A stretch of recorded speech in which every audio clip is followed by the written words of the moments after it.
بسم اللہ الرحمن الرحیم۔ عزیز طلباء و طالبات، السلام علیکم۔ میں Mrs Hafsa Ghaffar, senior teacher, Pakistan studies, divisional public school و کالج چیچا وطنی سے مخاطب ہوں۔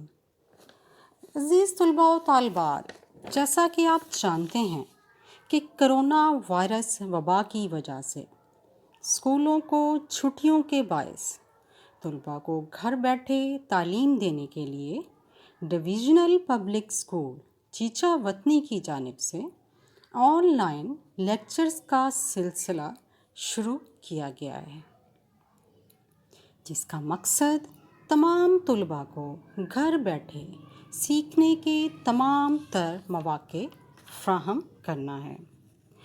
آج سے ہم کلاس 10 کے مطالعہ پاکستان کے لیکچرز شروع کر رہے ہیں، تو آئیے اپنے لیکچر کا باقاعدہ آغاز کرتے ہیں۔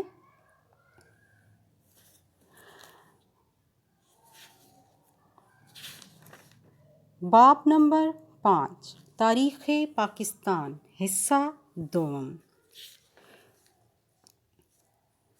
ذوالفقار علی بھٹو کا دور حکومت 20 دسمبر 1971 تا 5 جولائی 1977۔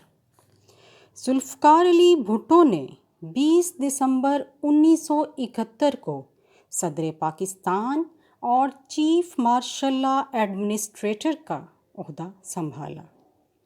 بھٹو ملک میں پہلے civilian chief martial law administrator تھے۔ قوم میں ایک نئی روح پیدا کرنے، مشکل حالات کا مقابلہ کرنے اور عوام کو اپنی پالیسیوں سے روشناس کرانے کے لیے انہوں نے اسی تاریخ کو اپنی پہلی تقریر کرتے ہوئے پاکستانی عوام کے حوصلوں کو نیا عزم اور ولولہ دیا۔ انہوں نے کہا، ہمارے ملک کو خطرناک بحران کا سامنا ہے۔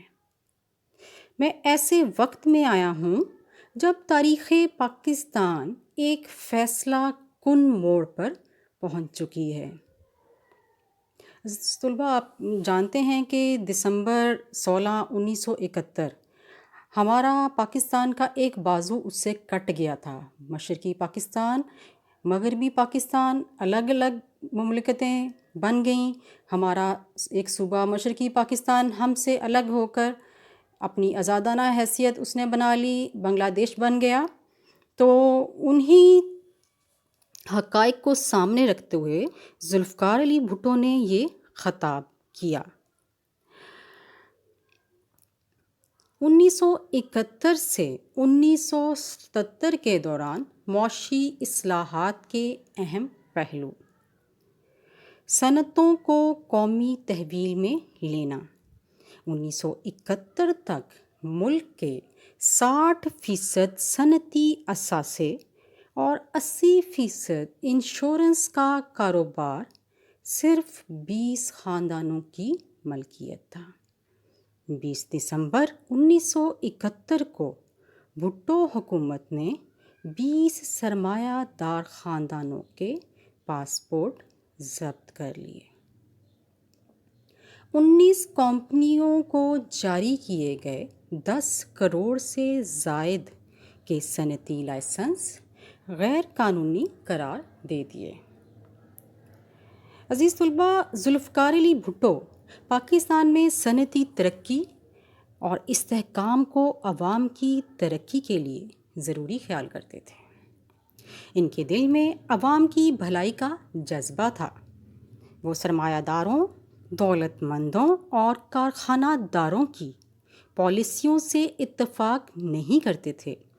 عوام کو ان کی ناانصافی سے نجات دلانے، یعنی جو سرمایہ دار اور کارخانہ دار اور دولت مند تھے، عوام کو ان کی ناانصافی سے نجات دلانے کے لیے ذوالفقار علی بھٹو نے 2 جنوری 1972 کو ایک آرڈیننس جاری کیا، جس کے تحت 10 بڑی صنعتوں کو سرکاری کنٹرول میں لینے کا اعلان کیا۔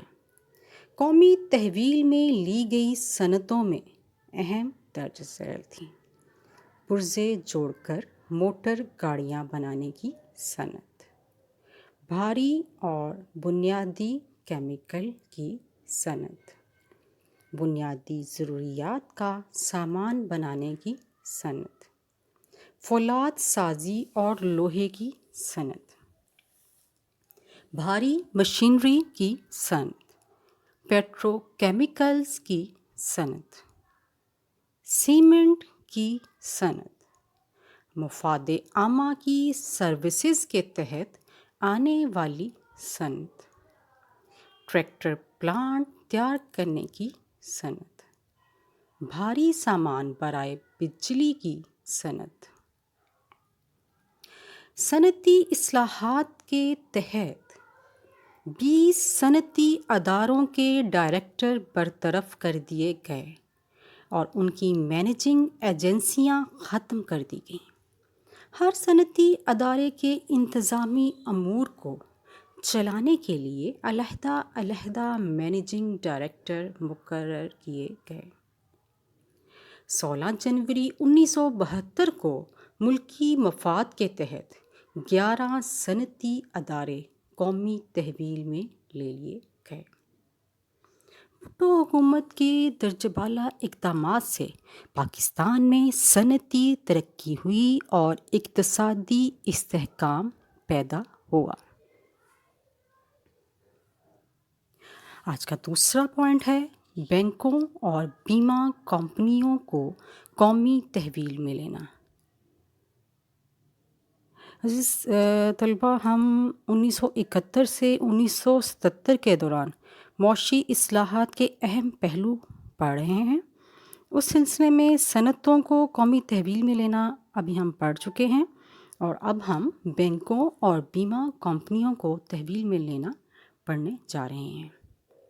بڑے بڑے سرمایہ دار خاندانوں نے اپنے اپنے نجی بینک یعنی اپنے پرائیویٹ بینک بنائے ہوئے تھے اور بیمہ کمپنیاں بنائی ہوئی تھیں، جس سے سرمایہ دارانہ نظام کو بہت تقویت ملی، بہت بڑائی ملی، بہت حوصلہ ملا، بڑھاوا ملا۔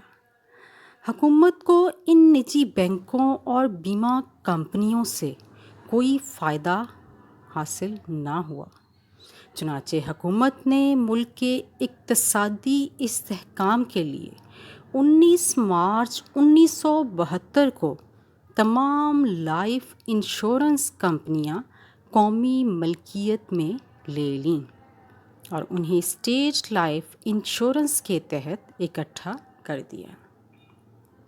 1 جنوری 1974 کو پاکستان کے تمام شیڈولڈ بینک قومی تحویل میں لے لیے گئے۔ ان سے بینک ملازمین کے حالات بھی بہتر ہوئے۔ بینکوں اور بیمہ کمپنیوں کو قومی تحویل میں لینے سے حکومت کو اقتصادی لحاظ سے زبردست فائدہ پہنچا اور روپیہ عوام کی فلاح و بہبود پر خرچ ہونے لگا۔ عزیز طلباء و طالبات، 1971 سے 77 کے دوران معاشی اصلاحات کے اہم پہلو ہم پڑھ رہے ہیں۔ اس سلسلے میں آج ہم 2 پوائنٹ پڑھ چکے ہیں۔ انشاءاللہ اس کا تیسرا اور چوتھا پوائنٹ لے کر آپ کی خدمت میں کل حاضر ہوں گی۔ تو that's all from my side for the time being. Thank you so much for listening my lecture with patience. Hope the conversation will help us for our future life. We will meet with another same interesting topic again. Stay well. Till then, Allah Hafiz.